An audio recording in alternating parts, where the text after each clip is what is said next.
They wanted my hands, but never saw my heart. There are people in this world who expect from others what they are unwilling to do themselves. They ask for sacrifice but refuse to make any. They demand kindness but rarely give it. They become so focused on their own needs that they forget the person standing in front of them is human too. This was the story of Maya. From a young age, Maya was known as the dependable one. If someone needed food, she cooked. If they needed money, she shared what little she had. If someone was sick, she stayed by their bedside. If there was work to be done, she volunteered before anyone asked. People praised her generosity, but many secretly took advantage of it. Whenever they needed something, Maya's phone rang. Yet when she needed someone, the silence was deafening. As the years passed, the burden became heavier. Maya worked long hours while carrying everyone's problems on her shoulders.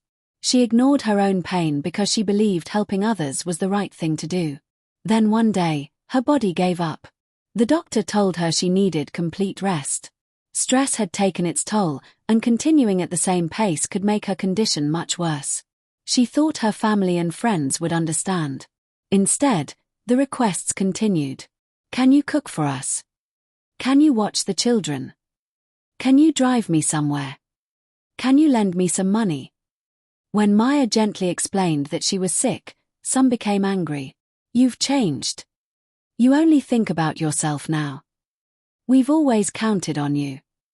Not one of them asked how she was feeling. Not one offered to help. They only cared that she could no longer give them what they wanted. Lying awake one night with tears in her eyes, Maya whispered, Lord, why do they only love what I do and not who I am? In the quietness of that moment, a verse she had learned as a child came to her heart. Trust in the Lord with all your heart, and lean not on your own understanding. In all your ways acknowledge him, and he shall direct your paths.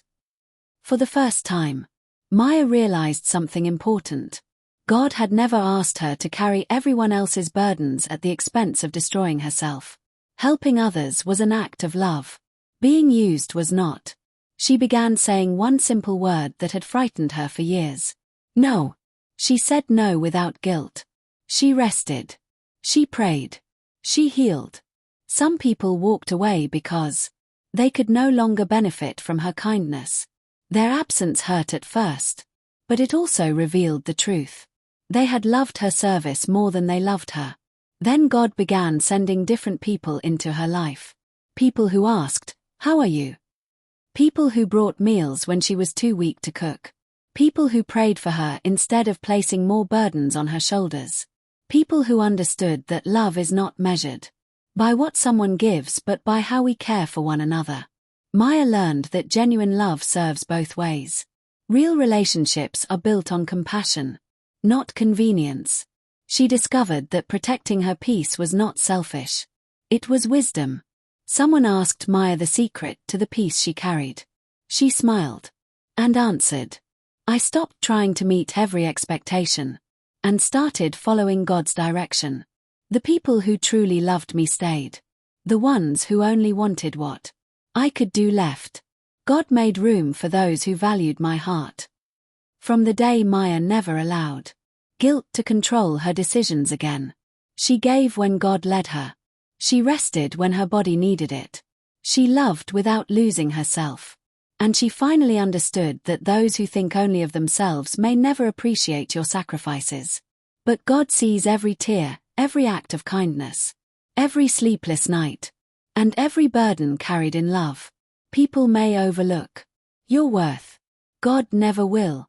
If this story matches yours, or someone you might know, or heard about, that is, when your best is never enough. Used until empty. The price of a giving here. They loved what I did, not who I was. God saw what they ignored. Don't forget to like, share and subscribe for more touching story like Maya's.